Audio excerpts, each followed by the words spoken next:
राम सातपुते यांच्या हत्येच्या कटाच्या आरोपावर माळशिरसचे आमदार उत्तम जानकर यांनी टीका केली आहे। निवडणुकीमध्ये फक्त धराधरी झाली, पण फार मोठा काही विषय नव्हता। निवडणुकीत अशा गोष्टी होतात असंही त्यांनी म्हटलंय।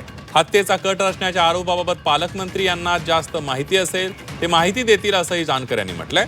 तर प्रस्थापित घरांना घाबरणारा राम सातपुते नाही, अशा गोष्टींना आपण घाबरत नाही असे अनेक खून या लोकांनी पचवले आहेत, म्हणून असा टोला सुद्धा राम सातपुते यांनी लगावलाय। सातपुतेंना प्रसिद्धीच होतात राहण्यासाठी सवय आहे। पराभवानंतर ते वेगळ्या विचारसरणीमध्ये जातात।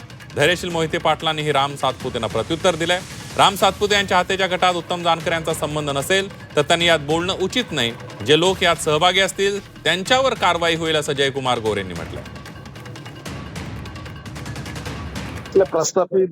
प्रस्थापित हे या विषयाला घाबरणारा राम सातपुते नाही, असले 56 पायाला बांधून इथपर्यंत आलेला आहे। त्यामुळे अशा गोष्टीला मी घाबरत नाही, परंतु ही एक प्रवृत्ती आहे।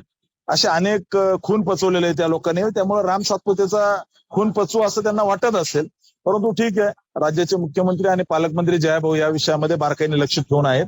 यातून 100% जे दूध का दूध आणि पाणी का पाणी हे सगळं येत्या काळामध्ये बाहेर। गेले 3-4 दिवस जर आपण पाहिलं तर सातपुतेंनी, माजी आमदारांनी मीडिया मॅनेज करून फक्त आपली एक सीट निवडून आलेली त्याचा गवगवा केला आणि प्रत्येक इलेक्शन आलं आणि आपण हारलं की थोडे दिवस ते वेगळ्या विचारसरणीत जातात आणि प्रसिद्धी झोतात राहण्याची त्यांना सवय आहे कायम। त्यामुळं कोणत्याही स्तराला जाऊन ते आरोप करतात।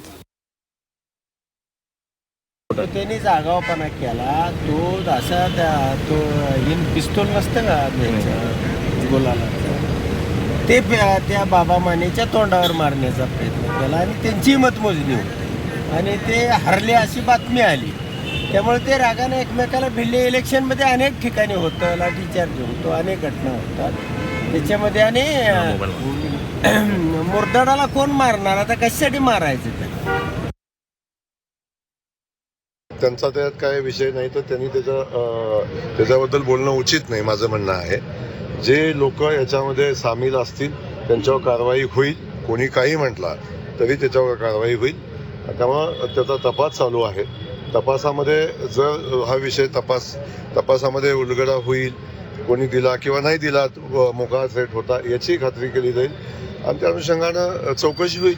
याच्यामध्ये चौकशीमध्ये कुणाला अडचण असायचं काही कारण नाही मला वाटतंय, आणि त्यामुळं त्यांच्या म्हणण्याला काही फार अर्थ नाही आणि ते लोक कोणी कटात सहभागी नसतील तर त्यामुळे चर्चा व्हायचं काही कारण नाही।